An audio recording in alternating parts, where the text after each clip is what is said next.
food.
Ining pagdadaong barangay, dati ng saro sa pinakamahiblog na lugar sa Katabacoan.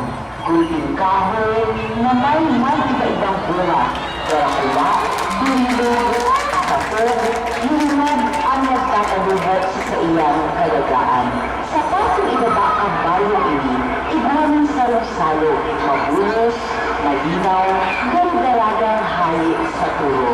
Tranquilo ang buhay-buhay sa nasanggit na barangay. Bastante ang luma, masira ang kasalugan, ang mga prutas na nangunga. Daing diskordo sa mga tansi ang sinda minakanta. Alagad ang kalikasan, may surpresang dara magkaminsan. Pwede kang maugma o ikaw pwedeng lumaya. Bagyo ka gusto ang tinagat ng paros. Binibulo sa tubig, kadaklan na lamos. Ginabot sa daga ang mga dalakilang kahoy. Inibakan sa iugas hanggang umituan sa ating wala ng mga ginagawa. Sumidalakay si Bagyo Kagis. Kausinda, tuminanis. Ruminagasa ang nabusog ng nasalo.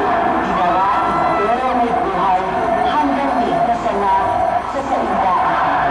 Pinagos ni katubigan ang dadagaan. Ang wala kay mga burang, pagabos na nakatala, ining nagabak na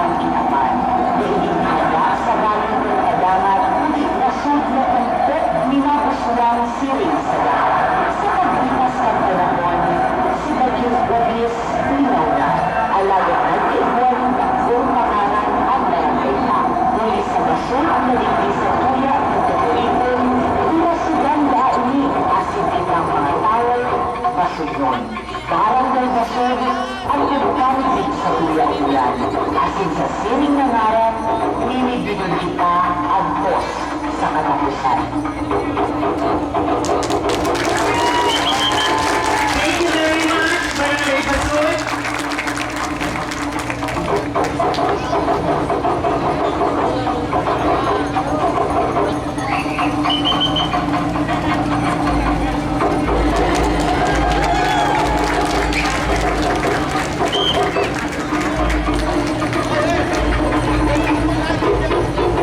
Thank you very much po kilala sa Barangay Basud. Parang panasa po ang Barangay Basud.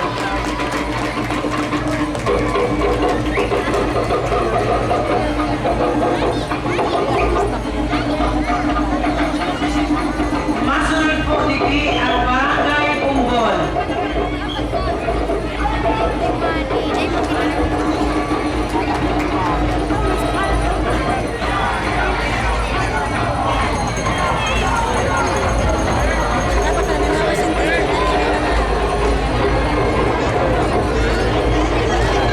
Good morning, ladies and gentlemen.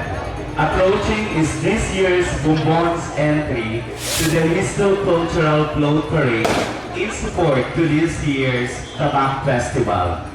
Barangay of Bumbon, Tabaco City is known to be the place of flowering plants called rangka during ancient times. People at time used to be saying they are growing or living in Karangkahan. Eventually became Karangahan. Barangay Bumbon's entry to this year's Histo Cultural Float Parade is being conceptualized in assorted and colorful fresh flowers and leaves representing the flowering plants called rangka. Butterflies are also indicated in the float as additional attraction to the flowers. Barangay Bumbon, Tabaco City is also known as the home of the mayors because four dynamic, efficient, and active bona fide residents of barangay entered and conquered the political arena and became mayor of the town and eventually became Tabaco City. The first bona fide resident of the barangay to become mayor of Tabaco is Mayor Tomas Cabines Sr. in 1971 to 1978. Then at the age of 65 years old, he retired in the said position and Vice Mayor Salvador Moran assumed the position as mayor, and he is also from Bumbon, Tabaco Albay. Then Dr. Jaime Bobis, a doctor of dentistry, became municipal councilor for 15 years and then appointed as mayor by the Office of the Republic of the Philippines under the presidency of Madam Corazon Coangco Aquino. Since Mayor Bobis is the only opposition candidate to win the election as councilor, and in recognition to his loyalty to the Liberal Party Unido, then Bumbon now have the present working mayor in the person of Honorable Shelo Crisel B. Lagman Luistro. Barangay Bumbon, Tabaco City has produced 7 active and dynamic barangay captain in the persons of Barangay Captain Remio Jun Almonte, followed by Barangay Captain Rogelio Burses Sr., then Barangay Captain Jose Cañeta also tried and won the same position.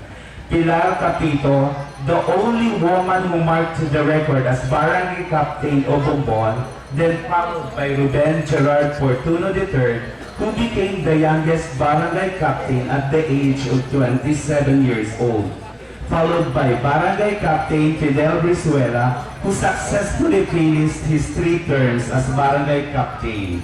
The Punong Barangay Luis Riner B. Borse won the recently concluded barangay election and showing his effective leadership through numerous infrastructure projects. At present, he is on his dedication in organizing the barangay panel members of Bumbon and serving its people as well. Karangahan is now the name of the provincial road called Karangahan Boulevard o Bumbon, Taraco City. And Bumbon was attributed to the name of a certain Engineer Bumbon who conducted the survey for the barangay in the year 1968.